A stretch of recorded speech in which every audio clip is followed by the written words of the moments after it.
দোয়া করার ব্যাপারে আমাদের একটা ভয় আছে, একটা আতঙ্ক আছে। আতঙ্কটা কি? আমরা মনে করি আমাদের দোয়া কি আর কবুল হবে, এই জন্য আমরা নিজেরা দোয়া টোয়া করি না, যে আমি দোয়া করি কি হবে, গুনাহগার মানুষ।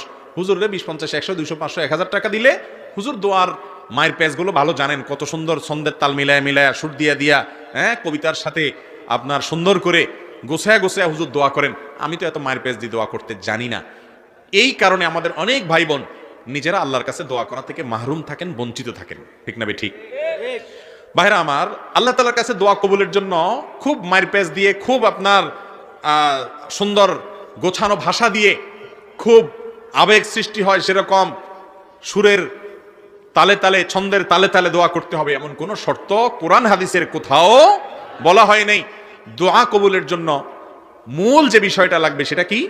নবী করিম সাল্লাল্লাহু আলাইহি সাল্লাম বলেছেন, লা ইয়াজালু ইস্তাজাবু লিল আবদ, বান্দার দোয়া ততক্ষণ পর্যন্ত কবুল হতেই থাকে, কখনো দোয়া ফেরত দেওয়া হয় না।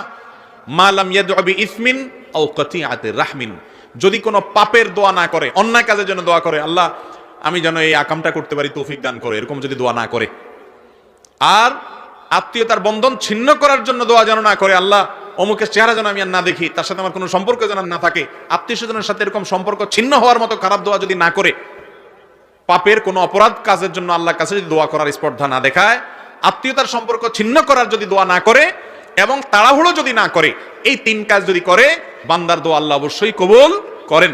আরেকটা সম্পূরক শর্ত হলো দোয়া কবুলের জন্য হালাল উপার্জন।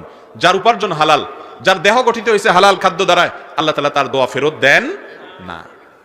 আপনি দোয়া করতে চান, হালাল উপার্জনটার দিকে খেয়াল রাখেন।